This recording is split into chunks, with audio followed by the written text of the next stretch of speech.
عزیز طلباء، معزز حاضرین، آج کا یہ دن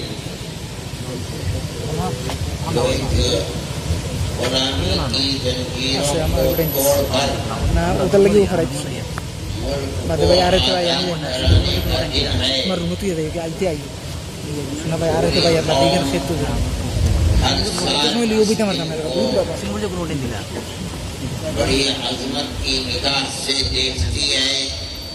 اور حقیقت یہ ہے کہ اس ملک کا ہر رہنے والا شخص، چاہے وہ کسی بھی برادری سے تعلق رکھتا ہو یا کسی بھی مذہب سے تعلق رکھتا ہو، اس کے لیے غلامی سے نکل کر ملک کی آزادی کو حاصل کرنے کی بنیاد پر یہ دن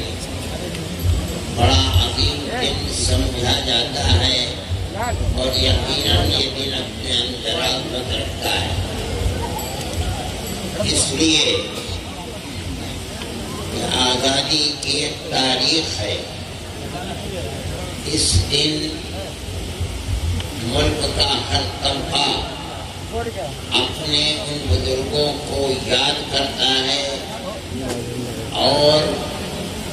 آزادی کے لیے ان کی جانفشانی اور مصائب و آلام سے بھری ہوئی زندگی کو ہنستے اور کھیلتے قبول کرنے کے لیے اور آزادی حاصل کرنے کے لیے اپنے ان بزرگوں کی زندگی کو یاد کر کے ان بزرگوں کو آزادی کا ہیرو بتاتا ہے، اور واقعتاً وہ آزادی کے ہیرو تھے۔ ہماری بھی ایک تاریخ ہے، اور ہم یہ سمجھتے ہیں کہ ہماری تاریخ ملک کی آزادی میں سب سے پہلی، ملک کی آزادی کے لیے سب سے پہلی آواز نکالنے والے، سب سے پہلے جانفشانی کو قبول کرنے والے ان سورماؤں کی تاریخ ہے جن کی مثال آزادی وطن کے سپہ سالاروں کے اندر نہیں ملتی۔ سب سے پہلی آواز آزادی کی نکالنے والے اور ملک کی آزادی کے لیے جہاد آزادی وطن کا نعرہ دینے والے سب سے پہلے علماء ہیں۔ جب ملک کے راجا، مہاراجا اور نوابوں کے اندر بھی یہ ہمت نہیں تھی کہ وہ آزادی وطن کی بات اپنی زبان سے نکال سکیں، انگریز اور ایسٹ انڈیا کمپنی کا تسلط تھا، انہی لوگوں نے آوازیں نکالی ہیں جو مسجد کے رہنے والے اور مدرسوں کے فرش کے اوپر بیٹھ کر قال اللہ قال رسول کا درس لینے والے تھے۔ کسی کے اندر ہمت نہیں تھی۔ میں یہ بات کہہ رہا ہوں، میں زبان سے نہیں کہہ رہا ہوں، بلکہ تاریخ کو اگر آپ پڑھیں گے تو آپ کو یہ محسوس ہوگا کہ میں جو بات کہہ رہا ہوں وہی بات صحیح ہے۔ یہ صحیح ہے کہ آزادی وطن کے لیے ہر طبقے نے اپنی جان کی قربانی کی ہے، اس میں کوئی شک نہیں، لیکن میں جو بات کہہ رہا ہوں وہ کہہ رہا ہوں کہ سب سے پہلے یہ شعور دینے والے، سب سے پہلے یہ آواز اٹھانے والے کہ اب ملک غلام ہو چکا ہے، اس غلامی کی زنجیروں کو توڑنے کے لیے جہاد آزادی وطن کرنا ہر مسلمان کا فرض ہے۔ اس آواز کو نکالنے والے علماء تھے۔ کسی کے اندر شعور نہیں تھا، لیکن میں کہتا ہوں اپنے ہی طبقے کی بدنصیبی سمجھتا ہوں کہ جس چیز کو ہر عالم دین کو اور ہر طالب علم کو جاننا چاہیے تھا، کوئی طالب علم اس تاریخ کو نہ جانتا ہے اور نہ جاننے کی کوشش کرنا چاہتا ہے۔ ایسٹ انڈیا کمپنی آہستہ آہستہ آئی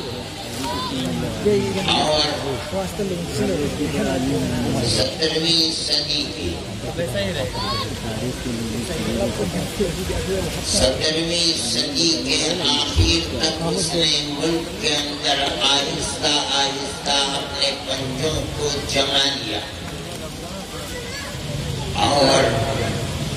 1799 کے اندر سلطان ٹیپو شہید رحمت اللہ علیہ کو سرنگا پٹنم میں شہید کر دیا گیا۔ ہندوستان کے راجا مہاراجا بہت تھے، لیکن جس کو انگریز اپنے لیے کانٹا سمجھتا تھا وہ صرف اور صرف سلطان ٹیپو شہید تھے رحمت اللہ علیہ۔ اپنوں کی غداری، خود وہ لوگ جو ان کے ٹکڑوں کے اوپر پلتے ہوئے تھے، میر صادق اور دوسرے لوگوں نے غداری کی اور انگریز کے ٹکڑوں کے اوپر پل رہے تھے، اس لیے ان کی غداری سے سلطان کو شہید کر دیا گیا۔ 1799 کے اندر جب سلطان ٹیپو شہید ہو گئے تو ان کی لاش پر کھڑے ہو کر کے انگریز جنرل نے یہ بات کہی تھی کہ آج ہندوستان ہمارا ہے۔ جب تک سلطان ٹیپو زندہ تھے اس وقت تک یہ کہنے کی ہمت اور جرأت ایسٹ انڈیا کمپنی کے اندر نہیں تھی، اور اس کے بعد انہوں نے جو چھوٹی اور بڑی ہندوستان کے اندر راجا مہاراجا اور نواب حکومت کر رہے تھے، ان سب کو اپنے بچوں کے اندر لے کر 4 سال کے بعد سن 1803 میں دلی میں یہ اعلان کیا کہ ملک خدا کا، ملک خلق خدا کی، حکومت ملک بادشاہ سلامت کا، لیکن آج سے حکم ایسٹ انڈیا کمپنی کا چلے گا۔ یہ مشہور جملے ہیں، خلق خدا کی ہے، ملک بادشاہ سلامت کا ہے۔ عالم کا دور تھا، لیکن حکم آج سے ایسٹ انڈیا کمپنی کا چلے گا۔ یہ سب سے پہلا اعلان تھا۔ اس اعلان پر کسی نے دھیان نہیں دیا۔ مدرسوں میں زندگی گزارنے والا ایک عالم دین جو اس وقت اپنے ہم عصروں کے اندر سب سے بڑا عالم دین سمجھا جاتا تھا، اور حضرت شاہ ولی اللہ صاحب محدث دہلوی کے سپوت حضرت شاہ عبدالعزیز صاحب رحمت اللہ علیہ کھڑے ہوئے، اور انہوں نے سب سے پہلے یہ اعلان کیا ہے کہ آج ہمارا ملک غلام ہو گیا اور اس ملک کو آزاد کرانے کے لیے جہاد کرنا ہر مسلمان کا فرض ہے۔ یہ سب سے پہلی آواز تھی، کسی کے اندر ہمت نہیں تھی کہ یہ آواز کرتا اور لگاتا کہ ملک غلام ہو گیا، اس کو غلامی سے آزاد کرانا ہمارا فرض ہے۔ کوئی کہنے والا نہیں تھا، اگر تھا تو شاہ عبدالعزیز صاحب محدث دہلوی تھے۔ یہ چیز تاریخوں میں زندہ ہے، لیکن مسلمان دوسروں کو یہ کہتا ہے کہ انہوں نے ہماری تاریخ کو مٹا دیا، لیکن سوال ہے کہ مسلمان نے کہاں اپنی تاریخ کو زندہ رکھا ہے؟ نہ مدرسوں میں پڑھائی جاتی ہے، نہ پڑھنے والے پڑھتے ہیں، نہ کسی کو شوق ہے، نہ کوئی جانتا ہے۔ حضرت شاہ عبدالعزیز صاحب محدث دہلوی کے یہ کلمات اللہ کے یہاں مقبول ہوئے اور انہوں نے جہاد کی تیاری کی اور انگریز نے ان کو اس کی سزا دینے کی تیاری کی۔ ان کے مدرسے کو دفن کر دیا گیا دلی کے اندر۔ ابھی چند سال ہوئے وہ مدرسہ خدائی کے اندر آیا، مگر وہ ہندوستان کی پوری سیاست کی نظر ہو کر کے پھر برباد ہو گیا۔ حالانکہ اس مدرسے کے باقیات آزادی ہند کی در حقیقت ایک نشانی تھے، اسے آزاد رہنا چاہیے تھا، چاہے اس کی پرانی در و دیوار ہی زندہ رہتی، لیکن یہ ایک نشانی ہوتی کہ یہ ہیں وہ آثار جہاں سے ہندوستان کی آزادی کی آواز نکلی۔ یہ واقعہ سن 1803 کا ہے۔ حضرت شاہ عبدالعزیز صاحب کی جائیداد اور مدرسے کو فروخت کر دیا گیا، مدرسے کو دفن کر دیا گیا، ان کو دلی سے نکال دیا گیا، ان کو جسم کے اوپر چھپکلی کا لیپ کرا دیا گیا۔ لوگ کہتے ہیں کہ وہ برس کے بیمار ہو گئے، لیکن وہ آواز ان کی زبان سے نکلی تھی آزادی وطن کی، ایک قدم وہ مرد مومن پیچھے نہیں ہٹا۔ یہ تاریخ ہے مسلمان کی، ہماری تاریخ ہے، ہمارے بزرگوں کی تاریخ ہے، جس کو ہم آج زندہ کرنے کے لیے یہ بات کہتے ہیں۔ اور یہ جو میں کہہ رہا ہوں کہ انہوں نے قدم پیچھے نہیں ہٹایا، یہ ایک بنی ہوئی حقیقت ہے کہ ان مصائب و آلام کو برداشت کیا انہوں نے، مگر انہوں نے اپنی اولاد اور خاندان ولی اللہ سے ایک جوان کا انتخاب کیا، شاہ اسماعیل شہید کا، اور اپنے متوسلین میں سے رائے بریلی کے رہنے والے سید احمد شہید، جو مولانا ابوالحسن علی ندوی رحمۃ اللہ علیہ کے آبا و اجداد میں سے ہیں، لیکن مولانا شاہ عبدالعزیز صاحب محدث دہلوی کے متوسلین میں سے ہیں، ان کا انتخاب کیا اور اپنی زندگی میں ان دونوں کو کھڑا کر دیا جہاد آزادی وطن کے لیے قربانی دینے کے لیے۔ آپ لوگوں کو معلوم نہیں ہے، ان لوگوں نے پورے ملک کے اندر دورہ کیا، لوگوں کے اندر آزادی وطن کی روح بھوکی، جہاں وہ سڑکوں سے جا سکتے تھے سڑکوں سے گئے، جہاں وہ دریاؤں اور کشتیوں سے جا سکتے تھے کشتیوں سے گئے، شمالی ہندوستان سے لے کر جنوبی ہندوستان تک گئے، بہار اور آسام تک گئے، جہاں تک جا سکتے تھے گئے، اور انہوں نے گھوم پھر کر آزادی وطن کے لیے راہ کو ہموار کیا۔ دلی میں بیٹھ کر یہ کام نہیں ہو سکتا۔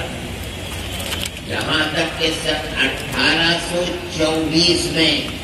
حضرت شاہ عبدالعزیز صاحب محدث دہلوی کا انتقال ہو گیا، مگر انہوں نے اپنی زندگی کے اندر ان دونوں کو پیدا کر دیا تھا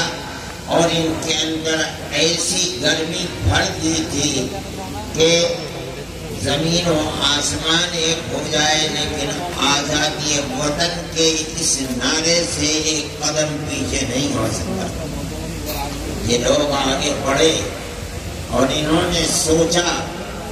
اور یہ بات طے کی کہ ہمیں آزادی وطن کے لیے ملک میں کون سے میدان کو اختیار کرنا ہے اور کہاں سے ہمیں آزادی وطن کے لیے اپنی جان کو پیش کرنے والے اور اپنے سر کو قلم کرانے والے لوگ ملیں گے۔ چنانچہ یہ ان کی بصیرت تھی کہ انہوں نے وہ میدان انتخاب کیا جو ہندوستان کے شمال میں آزاد قبائل کا میدان ہے، جس کو صوبہ سرحد کہا جاتا ہے، اور آج وہ حصہ تقسیم ملک کے بعد پاکستان کے حصے میں چلا گیا ہے، اسی کو اختیار کیا، اس لیے کہ وہ لوگ لڑنے والے، مرنے والے اور جو بات دماغ کے اندر آ جائے اس کے لیے مر مٹنے والے لوگ تھے۔ وہاں اپنے حلقے کے لوگوں کو، پیروں کو، علماء کو منتخب کیا اور اس چیز کے لیے کھڑا کر دیا گیا۔ چنانچہ ان دونوں حضرات نے حضرت شاہ عبدالعزیز صاحب محدث دہلوی کے بعد میدان جنگ انتخاب کرنے کے لیے مجاہدین آزادی کو جو یہاں ان کی بات سے متفق ہو گئے تھے، ان کو لیا اور کوچ کر کے صوبہ سرحد کی طرف پہنچے، اور وہاں جا کر انہوں نے انگریز کی مخالفت کے لیے سرگرمیاں شروع کر دی، انگریز اور انگریز کے ہم نوا لوگوں کے ساتھ۔ چنانچہ جنگ آزادی شروع ہو گئی، اور یہ بات محسوس ہونے لگی کہ جنگ آزادی کے لیے جس حلقے کا انتخاب کیا گیا ہے یہ انتہائی موزوں حلقہ ہے۔ وہاں انگریز اور انگریز کے ہم نواؤں کے ساتھ لڑتے لڑتے سن 1931 کے اندر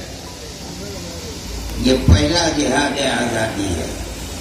لوگ سمجھتے ہیں کہ جہاد آزادی سن 1857 کا جہاد آزادی پہلا ہے، مگر یہ بھول ہے، تاریخ سے ناواقفیت ہے۔ سب سے پہلا جہاد آزادی سن 1831 کا ہے، جو بالا کوٹ کے میدان میں ہوا ہے۔ وہ حصہ بھی پاکستان ہی کے اندر چلا گیا، اور وہاں ان دونوں حضرات کی قبریں موجود ہیں، اور وہیں یہ دونوں شہید ہوئے ہیں۔ مسلمان اہل مدارس طلبا اپنے بزرگوں کی اس تاریخ سے ناواقف ہیں، حالانکہ جو قوم اپنے آباء و اجداد کی اس تاریخ سے ناواقف ہے جن سے ملک کی آبیاری ہوئی ہے، اس قوم کا مستقبل کبھی تابناک ہو نہیں سکتا۔ انہیں معلوم ہی نہیں کہ ملک کے اوپر ان کا حق کیا ہے، لیکن اس بات کو سمجھنا چاہیے کہ اس وقت تک سن 1831 کے جہاں تک میدان میں تنہا علماء اور مسلمان ہیں، کوئی دوسرا ان کے ساتھ شریک نہیں ہے۔ یہ میں بات کہہ رہا ہوں اور حقیقت کہہ رہا ہوں۔ آپ اگر تاریخ کو پڑھیں گے تو یوں چٹ پھٹ لوگ آپ کو مل جائیں گے۔ حضرت شاہ صاحب کی فوج کے اندر بھی بڑے بڑے عہدوں کے اوپر غیر مسلم تھے، مگر آزادی کی جو ایک عمومی تحریک ہے اس کے اندر تنہا مسلمان تھا، غیر مسلم برائے نام کے چٹکیوں میں انگلیوں کے اوپر گنے جا سکتے تھے۔ وہاں ناکامی ہوئی ان کی شہادت کے بعد۔ پھر یہ لوگ بیٹھے نہیں، جو علماء صادق پور ان کے ساتھ تھے، بہار پٹنے سے بالکل لگا ہوا، آپ کو پٹنے کے اندر آ گیا، یہاں علماء صادق پور رہنے والے تھے، انہوں نے آزاد قبائل کے اس علاقے کو چھوڑا نہیں، وہ وہیں رہے اور انگریز کے ساتھ لڑتے مرتے رہے 31 سے لے کر 42 یا 45 تک برابر لڑتے رہے مرتے رہے، یہاں تک کہ وہ تحریک گویا کے لگنے لگا کہ اس علاقے میں ختم ہو گئی۔ لیکن جو لوگ بالاکوٹ کے میدان سے شکست کے بعد واپس آئے، انہوں نے یہاں آ کر کے یہ نہیں کیا کہ نامرادی کا شکار ہو کر کے اپنے گھر میں بیٹھ گئے ہوں، بلکہ انہوں نے مجاہدین آزادی کو پھر جمع کرنا شروع کر دیا، اپنے ساتھ غیر مسلموں کو بھی لیا اور یہ سمجھا کہ آزادی وطن کی تحریک میں کامیابی تنہا مسلمانوں کی جاں فروخی سے نہیں ہو سکتی۔ باغپت کے اندر جو رئیس تھے باغپت کے یا راجا تھے، وہ اور دوسرے لوگوں کو ساتھ لے کر کے تقریباً 31 سے لے کر 26 سال تک سن 1857 تک برابر کوشش کرنے کے بعد پھر 1857 کے اندر آزادی وطن کی جہاد آزادی وطن کے شعلے کو پھر کر دیا۔ یہ دوسرا جہاد ہے، اس کے اندر اب تھوڑے بہت برادران وطن شریک ہوئے ہیں۔ میں یہ بات کہہ رہا ہوں، اگر تاریخ کو صحیح طریقے کے اوپر پڑھا جائے گا تو پتہ چلے گا۔ انگریز نے یہ 1857 میں طے کر لیا کہ جب تک علماء اس ملک میں زندہ ہیں اس وقت تک ملک کے اندر چین و سکون سے حکومت نہیں کی جا سکتی، اس لیے اس نے آزادی کے ساتھ اعلان کر دیا 1857 کے بعد کہ عالم دین کی کوئی قید نہیں ہے، جس کے چہرے کے اوپر داڑھی اور لباس عالمانہ ہو اس کو قتل کر دیا جائے۔ رود روشن مستقبل اور روح روشن مستقبل یہ کتابیں ہیں، آپ ان کو پڑھیے، ہو سکتا ہے دارالعلوم کے کتب خانوں کے اندر بھی ہو۔ سن 1857 میں علماء کی ناکامی کے بعد جس میں ہمارے اکابر حضرت گنگوہی اور حضرت نانوتوی، پیر ضامن شہید حاجی امداد اللہ صاحب مہاجر مکی، یہ سب لوگ شریک تھے، اور حضرت گنگوہی رحمۃ اللہ علیہ تو گرفتار بھی ہو گئے تھے اور جیل میں رہے، اور اس کی توقع ہرگز نہیں تھی کہ وہ زندہ جیل بھر کے پھانسی پر لٹکا دیے جائیں گے۔ تو خدا کی قدرت ہے